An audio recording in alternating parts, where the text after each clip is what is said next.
जय हिंद दोस्तों। अलीगढ़ मुस्लिम यूनिवर्सिटी जो है भारत देश का एक बहुत ही नामी गिनामी यूनिवर्सिटी है। इस यूनिवर्सिटी के संबंध में जो है एक बहुत ही पॉपुलर केस है जो कि आपका अलीगढ़ मुस्लिम यूनिवर्सिटी थ्रू इस रजिस्ट्रार मुस्तफ़ा वर्सेस नरेश अग्रवाल का केस, ये 2006 का मामला है। इसके ऊपर जो है सुप्रीम कोर्ट का आज जो है एक बहुत बड़ा जजमेंट जो है वो आया हुआ है, सुनवाई जो है इसकी हुई है। तो आज जो है इस पूरे वीडियो में हम लोग ये समझने वाले हैं कि इस जजमेंट में क्या कुछ कहा गया है, साथ में ये जो जिस जजमेंट की यानी कि अजीज बाशा वर्सेस यूनियन ऑफ इंडिया जिसका रेफरल जो है सुप्रीम कोर्ट ने लिया आज के जजमेंट में, और इस जजमेंट में क्या कहा गया था और इस जजमेंट को आज क्यों पलट दिया गया, इसको समझेंगे आज के इस पूरे वीडियो में। तमाम तरह की जानकारी को जो है देखेंगे।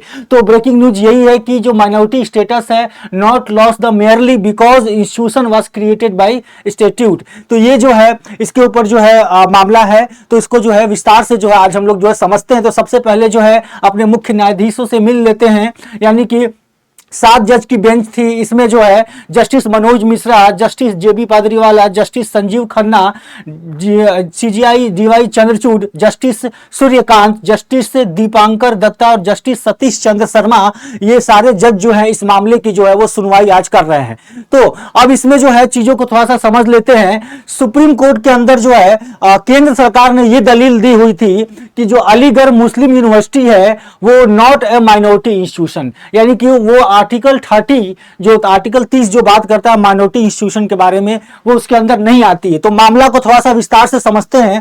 सुप्रीम कोर्ट की 7 न्यायाधीश की पीठ जो है 7-3 की बहुमत से एस अजीज बाशा बनाम यूनियन ऑफ इंडिया, जो कि मैंने स्टार्टिंग में आपको केस का नाम बताया, ये केस बहुत इंपॉर्टेंट हो जाता है दोस्तों। 1967 का ये केस है, इसके फैसला को पलट दिया, यानी कि अभी का जो जजमेंट है, यानी कि ये जो 2 केसेस जो मैंने यहां मेंशन किया था ये पुराना केस है, इसी के जजमेंट को जो है इस वाले जजमेंट जो आज इसके ऊपर जजमेंट आया इस पे पलट दिया गया इस जजमेंट को। अब क्या है मामला, इसको थोड़ा सा देखते हैं। 1967 में जो बाशा का केस है, उस बाशा केस में जो है कहा गया था कि किसी कानून के माध्यम से स्थापित संस्था जो है अल्पसंख्यक दर्जे का दावा नहीं कर सकती हैं। तो ये जो है 1967 में जो है इस केस के अंदर कहा गया था।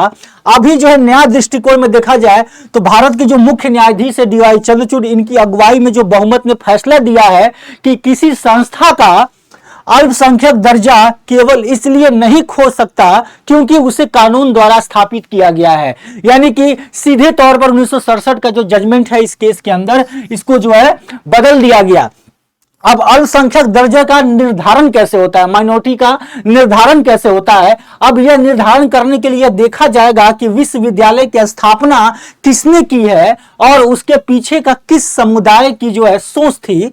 इसके साथ जो है यह देखा जाएगा, सुप्रीम कोर्ट ने कहा कि यदि जांच में पता चलता है कि विश्वविद्यालय का नेतृत्व किसी अल्पसंख्यक समुदाय ने किया था तो यह संविधान के अनुच्छेद 30 के तहत अल्पसंख्यक दर्जे का दावा कर सकता है।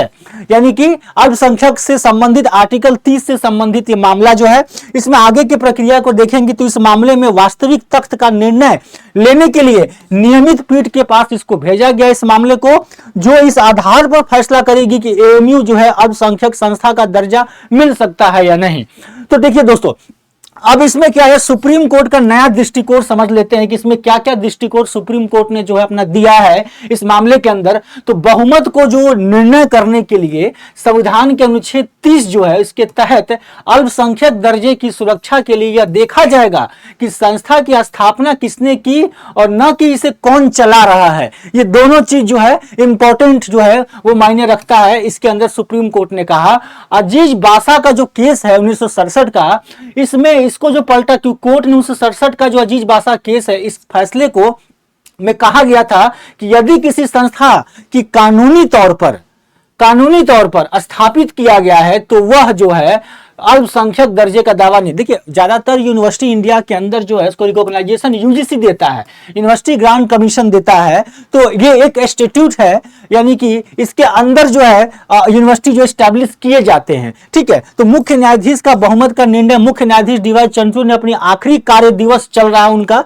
इस पर जो है बहुमत की राय प्रस्तुत की, जिसमें उनके साथ न्यायमूर्ति संजीव खन्ना, इसके बाद जेबी पादरीवाला, मनोज मिश्रा शामिल थे। और न्यायमूर्ति सूर्यकांत, दीपकांत दत्त, जैसा मैंने आपको सारे जजेस के नाम जो स्टार्टिंग में बताए, ये सभी जज जो है वो शामिल थे। अब मामले के संदर्भ को थोड़ा समझेंगे तो यह जो मामला है इलाहाबाद हाईकोर्ट के 2006 के निर्णय से संबंधित था। यानी सबसे पहले ये इलाहाबाद हाईकोर्ट में 2006 में जो ये मामला गया था, जिसमें कहा गया था कि एएमयू अल्पसंख्यक संस्था नहीं है, एएमयू माइनॉरिटी ऑर्गेनाइजेशन इंस्टीट्यूट नहीं है। और संविधान पीठ ने यह 8 दिन की सुनवाई के बाद इस मामले को 1 फरवरी को जो है सुरक्षित कर लिया था शुरुआत में, ठीक है। इसके बाद संदर्भ में देखेंगे, मुख्य मुद्दा देखेंगे तो यह निर्धारित करना था कि किसी भी शैक्षणिक संस्था को अल्पसंख्यक जो संस्था है किस आधार पर माना जाना चाहिए। कोई भी जो इंस्टीट्यूट है तो क्या किसी धार्मिक या भाषा के आधार पर अल्पसंख्यक द्वारा स्थापित संस्था को अल्पसंख्यक शैक्षिक संस्था जो है क्या माना जा सकता है, इसे चलाने वाले का अल्पसंख्यक होना क्या अनिवार्य है।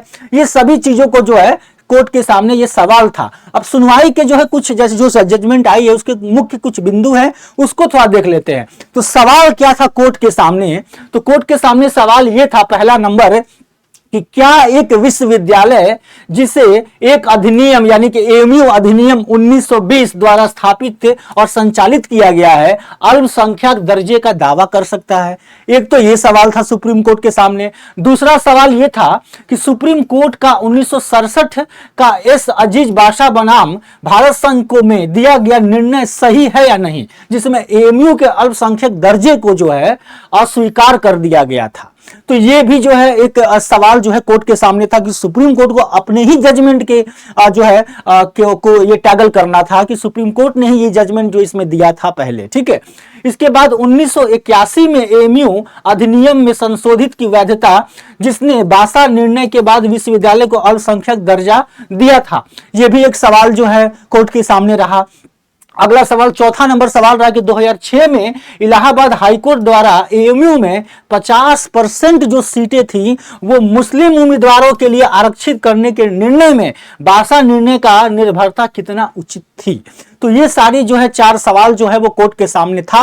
अब इसमें अगर देखें तो जो बहुमत वाले जो दृष्टिकोण क्या क्या रहे हैं, यानी कि मेजॉरिटी के जो दृष्टिकोण है, मेजॉरिटी का जो पर्सपेक्टिव है, उसमें क्या रहा, तो आर्टिकल 30 का जो प्रभाव है वो कम हो जाएगा यदि इससे केवल संविधान की शुरुआत के बाद स्थापित संस्था पर लागू किया जाएगा। ये एक पॉइंट रखा गया। दूसरा पॉइंट ये रखा गया कि जो शब्द संविधान है और स्थापना की समानार्थी के रूप में नहीं लिया जा सकता, केवल यह कि एएमयू को एक विधि द्वारा स्थापित किया गया, ये इसका अर्थ यह नहीं है कि यह अल्पसंख्यक द्वारा स्थापित नहीं है। ये एक दलील दी गई, ठीक है। इसके साथ एक दलील ये भी दी गई कि संस्था की स्थापना किसने की है इसको भी देखना चाहिए, है ना। यह समझने के लिए कोर्ट को संस्था की उत्पत्ति का पता लगाना चाहिए कि आखिर अलीगढ़ मुस्लिम यूनिवर्सिटी को किसने बनाया, क्यों बनाया, किस पर्सपेक्टिव से बनाया। यदि अल्पसंख्यक समुदाय को कोई महत्वपूर्ण भूमिका दिखाई देती है तो वह अल्पसंख्यक दर्जा प्राप्त कर सकता है, ठीक है। इसके बाद अल्पसंख्यक द्वारा स्थापित एक शैक्षणिक संस्था को अपने प्रशासन में अल्पसंख्यक होने की आवश्यकता नहीं है। यह भी एक जो है बहुमत यानी कि मेजॉरिटी के दृष्टिकोण से जो है देखा गया। इसके बाद अल्पसंख्यक संस्था को अनुच्छेद 30(1) की सुरक्षा प्राप्त होती है, चाहे संस्था के अल्पसंख्यक प्रशासक हो या ना हो। ये सारे जो है मेजॉरिटी के फेवर में जो है ये आर्गुमेंट दिए गए। अब थोड़ा सा समझ लेते हैं कि ये आर्टिकल 30 है क्या, जिसके बारे में लगातार चर्चा हो रही है। तो आर्टिकल 30 जो भारत के संविधान के अंदर का एक अनुच्छेद है और यह संविधान के भाग 3 के अंतर्गत शामिल है, जिसे अंतर्गत शिक्षण संस्था की स्थापना और प्रशासन करने के अल्पसंख्यक वर्गों के अधिकार का वर्णन किया गया है इसके अंदर। अब अगर मुख्य तरीके से देखें तो आर्टिकल 30 जो है वो बात करता है अल्पसंख्यक इंस्टीट्यूट को लेकर, अल्पसंख्यक समुदाय को प्राथमिकता के शैक्षणिक संस्थाओं को विकास करने और प्रबंधित करने के अधिकार की रक्षा करता है। सभी अल्पसंख्यक चाहे धर्म या भाषा पर आधारित जो है हो, उन्हें अपनी प्राथमिकता के शैक्षणिक संस्था को विकसित करने और प्रबंधित करने का अधिकार है। यानी कि आर्टिकल 30 जो है आपने पढ़ा होगा फंडामेंटल राइट्स के अंदर, ये जो है बेसिकली जो है अल्पसंख्यक इंस्टीट्यूट से, माइनॉरिटी इंस्टीट्यूट से जो है रिलेटेड संबंधित ये आर्टिकल है। अब देखिए जितने भी जजेस थे उनका क्या क्या दृष्टिकोण है, काफी डिटेल्ड में जो इस लेक्चर में आपको बता रहा हूं क्या क्या दृष्टिकोण रहा उनका, एक बार देख लेते हैं। तो न्यायमूर्ति सूर्यकांत ने क्या कहा ये देखते हैं। इन्होंने जजमेंट में क्या जो है अपनी दलीलें रखी। उन्होंने 1981 में जो अंजुमन में 7 न्यायाधीश पीठ के संदर्भ में आदेश पर आपत्ति जताई, जो पहले का केस था 1967 वाला जो मामला था बादशाह वाला, उस पर जो है उन्होंने आपत्ति जताई, और लेकिन 2019 के संदर्भ को उन्होंने वैध रखा, सही माना। इसके साथ एक अल्पसंख्यक संस्था आप स्थापित कर सकता है, लेकिन उसे विधि और यूजीसी से मान्यता प्राप्त करनी होगी, क्योंकि कोई भी अल्पसंख्यक ऑर्गेनाइजेशन माइनॉरिटी इंस्टीट्यूट अगर बनाता है तो अगर वो बनाता है तो उसको जो है यूजीसी वगैरह से लाइसेंस तो लेना पड़ेगा ना, वैध तो होना पड़ेगा। तो ये चीज भी सही है। इसके साथ आशा बनाम और टीएमए पाई के बीच कोई वैध नहीं है, ये इन्होंने कहा। इनका सूर्यकांत, न्यायमूर्ति सूर्यकांत का ये स्टेटमेंट रहा। अल्पसंख्यक दर्जा प्राप्त करने के लिए संस्था और प्रशासन दोनों जरूरी है, यानी कि स्थापना कैसे हुई संस्था की और उसका प्रशासन कैसा है, ये दोनों जरूरी है। ये बात जो है न्यायमूर्ति सूर्यकांत ने अपने जो है इस मामले की सुनवाई करते हुए इन्होंने अपनी दलीलें रखी। इसके बाद न्यायमूर्ति दीपांकर दास ने क्या कहा, इनका भी देख लेते हैं। इन्होंने कहा कि स्पष्ट रूप से घोषित किया कि एएमयू एक अल्पसंख्यक संस्था नहीं है। इन्होंने बोला कि एएमयू जो है एक अल्पसंख्यक संस्था नहीं है, इनका पॉइंट ये रहा। इसके बाद न्यायमूर्ति एससी शर्मा का दृष्टिकोण ये था कि अल्पसंख्यक समुदाय को बिना बाहरी हस्तक्षेप के संस्था का प्रशासन प्राप्त करना चाहिए और अल्पसंख्यक संस्था को एक सेकुलर संस्था के विकल्प में भी देना चाहिए। क्योंकि देखिए सवाल ये था कि अलीगढ़ मुस्लिम यूनिवर्सिटी में आखिर 50% मुस्लिम के लिए सीट क्यों है, इसी चीज के ऊपर तो सवाल है कि वहां पे बाकी यूनिवर्सिटीज में इस तरीके से तो नहीं है, लेकिन सिर्फ अलीगढ़ मुस्लिम यूनिवर्सिटी में क्यों है ऐसा। तो इस सवाल को जो है ये कहीं ना कहीं लाजमी था।